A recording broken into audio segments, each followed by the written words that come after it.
The best advice I ever received when it came to me writing my novels was minor characters don't know they're minor characters. The proof of that was in the series of my novels about Alex, who learns history through talking with dead and alive presidents of the United States, is that I was writing a scene where his brother, who had moved to California, was coming back to New Jersey to celebrate Christmas over the holidays, and he brought along his girlfriend, Star. As I was writing the scene, Star was never even really meant to speak. She was just described as a character who was the girlfriend of his brother, and she was at the table, and that was going to be it. And she wrote herself a line, and then she wrote herself another line, and then the next day she wrote herself another line in another scene, and she became one of the leading characters in the series.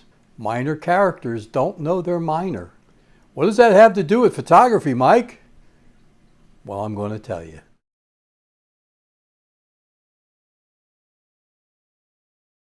Hey, welcome to another video. I'd like to talk about a printing process that you may have heard of, but you don't necessarily understand it or have ever really checked into it.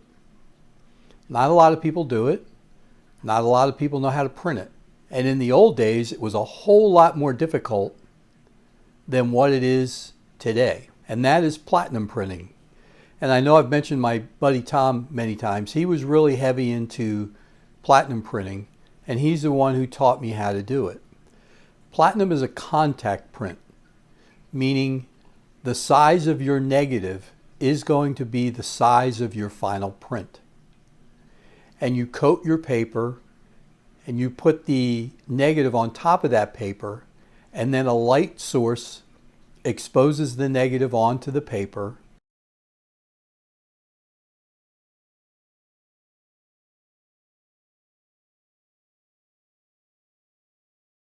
In the old day, back in the film day, you had a couple of different options. For a while, I did it the hard way because I had a 35mm film camera. And that was, I had a 35mm negative, and I had to make that into a positive to the size that I wanted the print to be. So in other words, if I wanted a 4x5 print,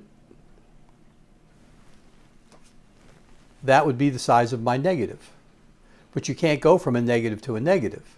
So you had to go from a negative, a 35mm negative, put it in your enlarger, enlarge it up to 4x5, get a sheet of film, and make a 4x5 positive. And that's where you would do your dodging and your burning and all the things you needed to do to make that exposure and that print the way you wanted it. That's why I've mentioned a few times in my videos in a big reason why I've always thought that the exposure itself might be the most critical thing when it comes to your image. More so than composition, this, that, or whatever other thing you want to talk about. You have to get the exposure right. Much easier to do now in Photoshop, I realize, but back in the film days, if you were going to make a platinum print, you didn't want that 35mm negative that you were going to make your platinum print out of to have a lot of things that needed to be fixed, because you had to go and do that all in the positive, and then you had to reverse it, make a negative, and then you make your contact print from that. And if you find out that your blacks are too muddy or your midtones needed to be raised or whatever the situation was, you went back to that 35mm negative and you made that positive all over again. And this could take hours.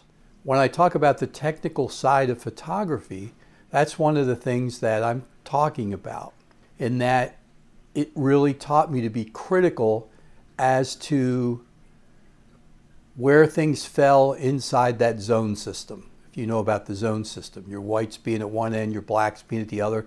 If you look at a histogram on your digital cameras now, on your mirrorless cameras, a histogram is essentially the zone system. You've got your whites on the one side, you got your blacks on the other side, and you want to try and depending on how you want your image to be exposed. You want a lot of things to be maybe in the middle, maybe not. Maybe you want it to be a little bit more high contrast.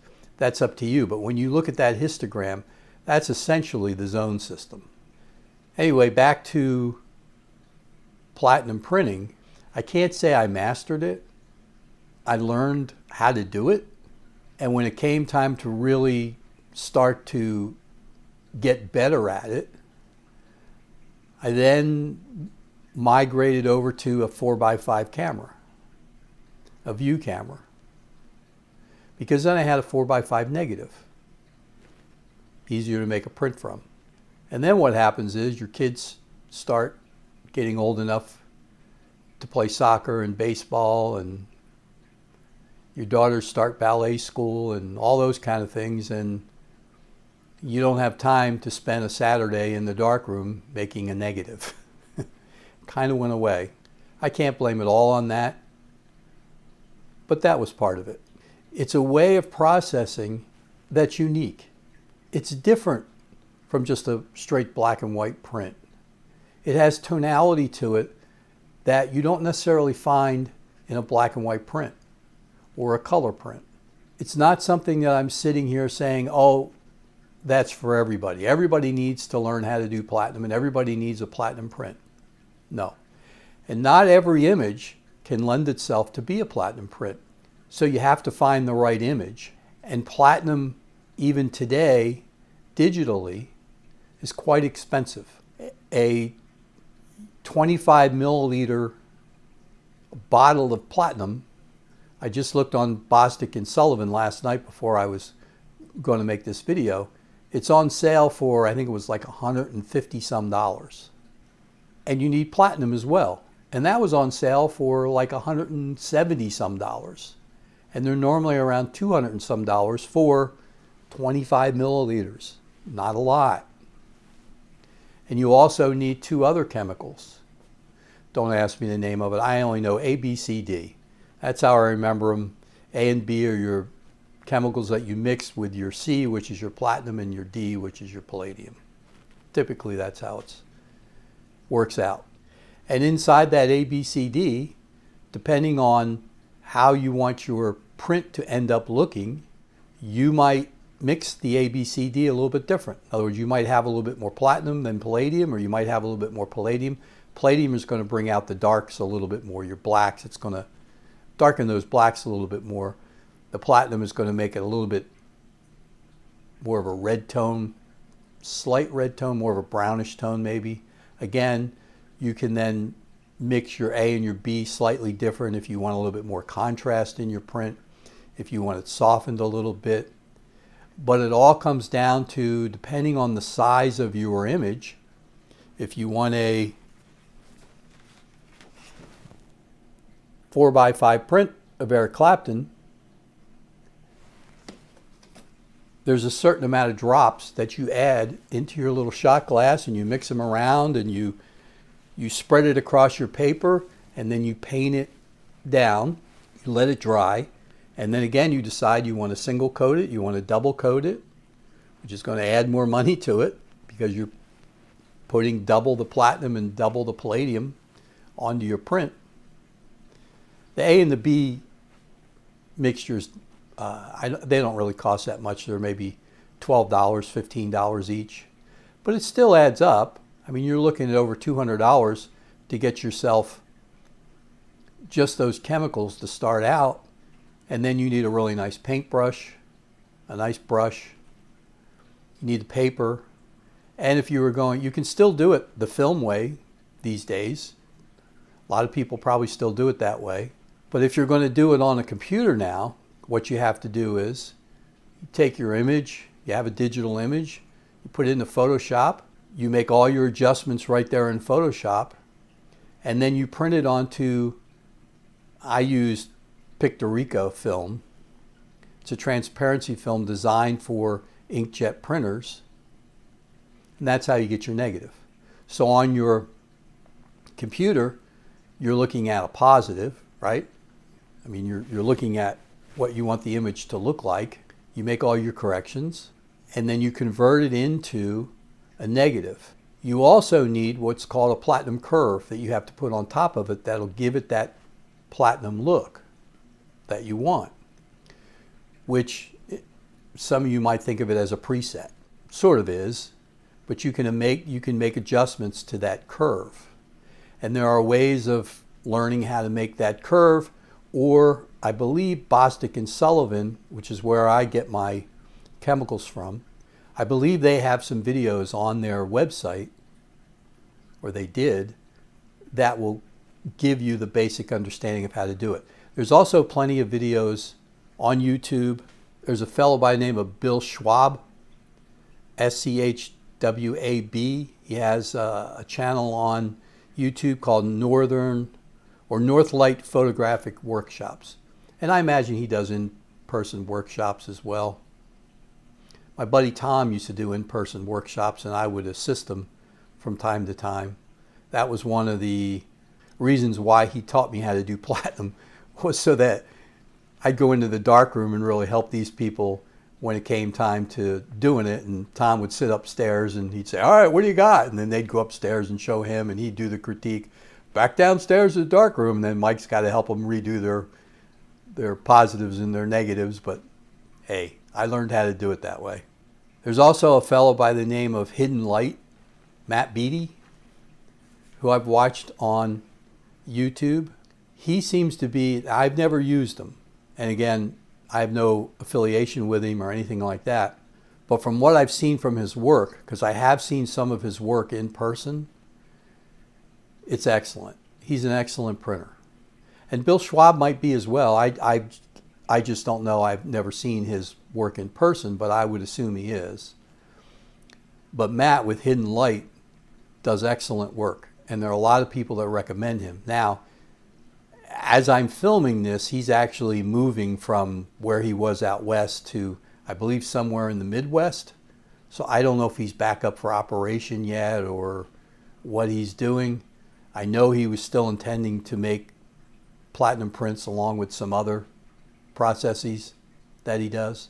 The advantage to somebody like Matt is, if you just want to do a one-off, you just send the digital image to Matt and he'll do one for you. And you don't have to worry about getting darkroom stuff and chemicals and learning how to do it and everything else. And also, from what I can see, he does large platinum prints, 24 by 30, 16 by 20. He does large prints. And the reason why that's important is because, again, it's a contact print. So you need a large light source that will expose that negative onto your contact print. Me, I think my light source only goes maybe to 8 by 10. So if I ever really wanted to do a larger print, I'd have to send it to someone like Matt. One of my favorite photographers who does a lot of work in platinum, and I'm pretty sure Matt prints his platinums for him, and I've mentioned him once or twice on my other videos, is David Brookover. And I discovered David the last time I went out to Jackson Hole, Wyoming, the Grand Tetons, and he has a gallery out there. His gallery is online, so you can look him up, Brook over Over, and you can walk. He has it set up to where you can walk through the aisles of his gallery and see some of his prints. He has outstanding images. He's very good at understanding which one of his images will look good in platinum, and he has a very good printer who can make them stand out. So the last time I was out there at the Tetons and I went through his gallery, it kind of gave me the inspiration to maybe want to pick up and either print my own platinum prints again or send one off and have them done. Now, I haven't done it yet.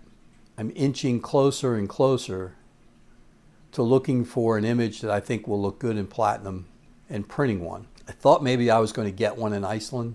I mean, I have a couple that would look good in platinum, so I may use one of those, but I'm thinking about getting back into it again. And again, it just has a certain tonality to it.